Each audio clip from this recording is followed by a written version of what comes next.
you see, all these questions that you ask come back to the fundamental question. Are Catholics alive in their faith? Are our parents serious about Catholic formation? Are our teachers who are supposedly Catholic fervent in their faith? Today we have Catholic schools. Even though teachers are Catholic,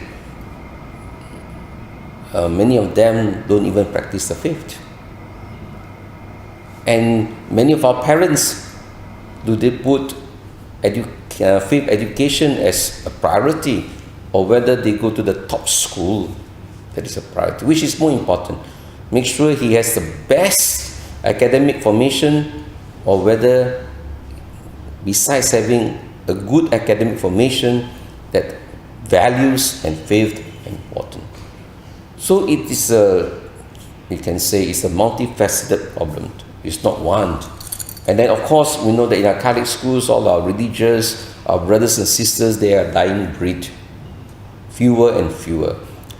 In those days, they were the icons of the Catholic schools. They would give that sacred ambience.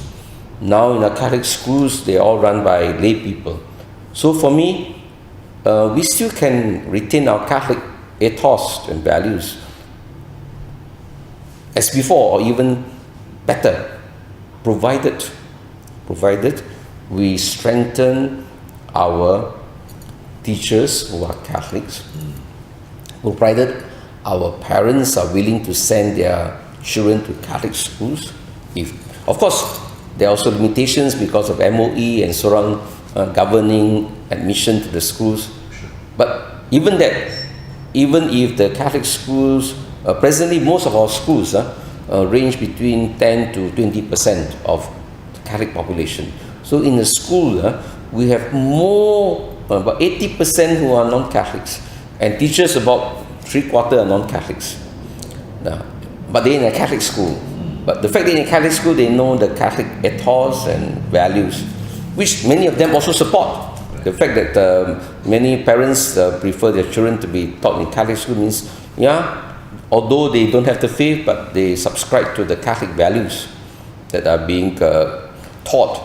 So I believe that this is where, by giving formation to our Catholic teachers, conscientizing our Catholic parents, but that is not enough. You see, the problem is also we need to have money, because presently it's a great challenge, because government for government subsidy, they won't subsidize for things that are related to faith, because those are public funds.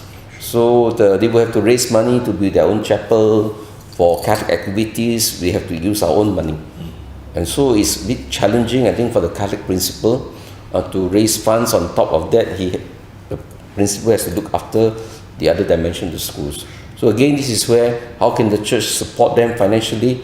So I would think that Catholic schools eventually will be strong in promoting the Catholic ethos if, again, we can have a lot of lay workers, chaplains, so-called chaplains. They're not chaplains, but lay workers in the school, youth workers, to help to energize and to form young people. But of course, recruiting these workers, these youth workers, we have to pay from own pocket. And this is where the Catholic community will have to support schools. Right. I think once we have that, then the people will come to know Jesus directly or indirectly. And I think this is where we can strengthen our Catholic values.